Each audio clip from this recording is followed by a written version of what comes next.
I was talking with a really good friend of mine over the course of the last couple days, and we were talking about how the unconscious affects pretty much everything that you do is because of the unconscious mind. Even though our conscious mind, our ego, and the decisions that we make specifically that we know we're making seem like they're what's in charge, but in reality, it's the unconscious that's completely in charge. And the way to really make great changes for yourself, whether it's physically or mentally, is to get your unconscious to agree to that and to get to where it's on board and it's the one that's actually leading to the conscious decision. Because it's the unconscious that leads you to thinking like, well, pizza will make me feel better, or going out and shopping for another nice outfit is gonna make me feel better.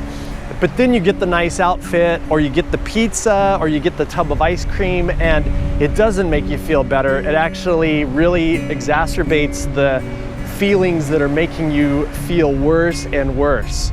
So one of the things we were talking about is the unconscious communication. And the unconscious communication is really detrimental to get good control of, because it leads to belief patterns, belief systems, and behavioral patterns, which can be really positive or really negative for your experience. And we want to have the best experience possible. So I'm going to give a list of 4 words today to eliminate from your vocabulary. And this isn't just vocabulary when you're talking to someone. Remember, it's the intrapersonal communication, that communication to yourself, your internal dialogue, whether you're speaking it out loud like, gosh, you know, I should really do this, I should really do that, or man, I'm so stupid, all of that type of stuff that you say to yourself. If you say, I guarantee you have internal dialogue. I've actually met a few people who said they don't think they talk to themselves. And I'm really, what do you think about that? And then I could see them talking to themselves. And I go, what did you just say to yourself? And they realize, oh, I do have internal dialogue. So 4 quick words to eliminate from your system. Now, first off, just before you start doing any kind of language, thinking of specific words, one of the big things we want to talk about is getting rid of negative words. This doesn't mean like bad words, because really in coaching, we don't think of anything as being really good or bad. We look at things as being healthy or less healthy. What you're doing right now is the healthiest thing that you know to do, but you can always be healthier. So first thing, you want to look for words that really trigger you and make you do something that you don't like create anger in you or create sadness in you. A lot of times, if you can avoid just using the internal dialogue, change it to something else that you want. But that's tricky, and that's another video. So today, our list of 4. First one is a word that I hate, and that is can't. And the reason that I don't like this word is because it's completely a limiting word, and it disempowers you from the very get-go. Can't is an awful word. So we definitely want to get rid of the word can't, because immediately it's disempowering. It's almost a word of shaming, where it says that you don't even have the capability to do what you're attempting to do. And so it's a really terrible word. You will really appreciate your experience if you get rid of that word and never use it again. List number 2 on the list is going to be should. And should is another one of those words that's really disempowering, because think about the last time you used the word should, like I should do laundry today, or I should do the dishes. Usually when we say should, it's talking about something that we don't want to do. And we all have those things in life that we don't want to do, but some of them we absolutely have to do. So instead of using a disempowering word like should, because should is saying I'm not going to really do it right now. I'm going to save it for later down the road, and then I'll do it, and I'll do it really begrudgingly, and I'll be upset about it, but I'll do it. And that's where should leads you. Think about something, think about something you don't want to do, say you should do it, and then take a breath and feel how you feel after saying that. It's better to say, I'm not going to do my laundry today. I'm going to do it tomorrow.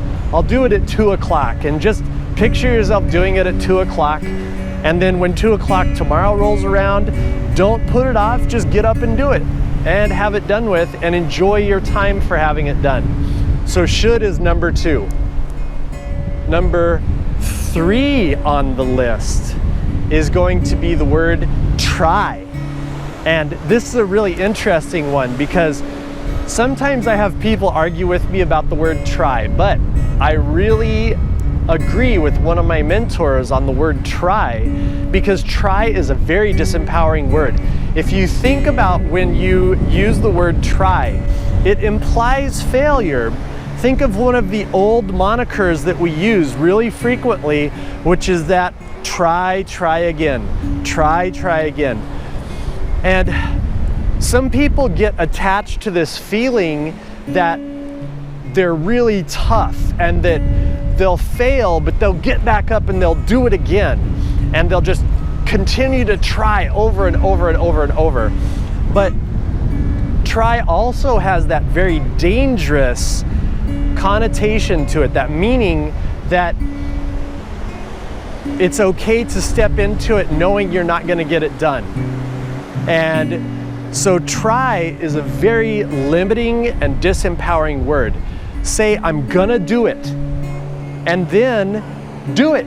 And then if you fail at it and it doesn't come, the outcome's not what you want, jump back, go back to the drawing board, create a new plan, and attempt it again.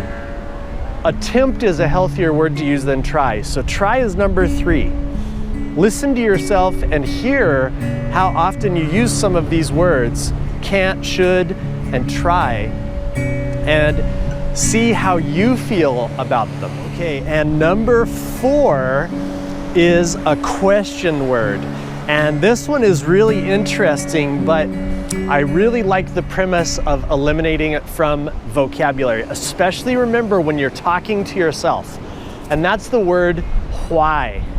And why is a really good one to get rid of, because a lot of times we'll make a mistake, we'll do something that angers us or makes us feel bad, and we'll ask, why did I do that?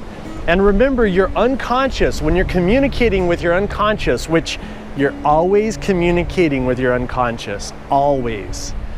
Even when you're asleep, your unconscious is still at work. So you're always communicating with the unconscious. And if you ask it a question like, why did I do that? It will come up with an answer. And even if the best answer is because I'm dumb, because you're not worthy, because you're clumsy, because you're mistake prone, it will answer it and it will be happy just because it gave an answer that was true to that question, because you're looking for reinforcement for having made that erroneous mistake, that error, that clumsy move or something like that. So why is a terrible question. It puts us in the past, and often it will put us into bad memories. So instead of using the word why, use the word what.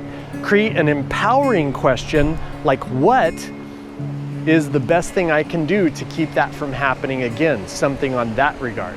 What is a really good question, because it's what we call a processing question, and that is something that will get us working to a good solution. Not something that leads us to blame and to shame, but something that really leads us to empowerment. Remember, the ultimate goal is to get rid of limitations and to become as empowered as possible. So anything that limits us is going to be unhealthy or more unhealthy than something that takes away a limit.